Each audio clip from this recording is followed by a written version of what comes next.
औद शरीफ में दो नामालूम मोटरसाइकिल सवारों की अंधाधुंध फायरिंग से कार सवार इंजीनियर जाँ बहक हो गया।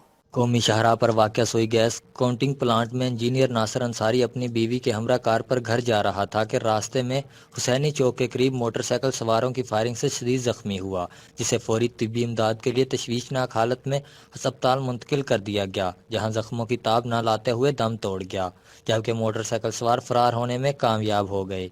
पुलिस ने मुकदमा दर्ज करके मुलजिमान की तलाश शुरू कर दी। न्यूज बुलेटिन से फिलहाल इतना ही। मजीद खबरों के अपडेट्स के लिए विजिट कीजिए हमारी वेबसाइट citynewshd.tv। आप हमें यूट्यूब और फेसबुक पर भी फॉलो कर सकते हैं। कुछ देर में हाजिर होंगे हेडलाइंस के साथ, हमारे साथ रहिएगा। हम लाते हैं टॉप न्यूज, आपके फेवरेट टॉक शोज और अनलिमिटेड एंटरटेनमेंट सिर्फ यूट्यूब पर। अगर आपने अभी तक हमारा चैनल सब्सक्राइब नहीं किया तो अभी सब्सक्राइब करें और बेल आइकॉन को क्लिक करके हमारी लेटेस्ट वीडियोस के बारे में अपडेट जानें।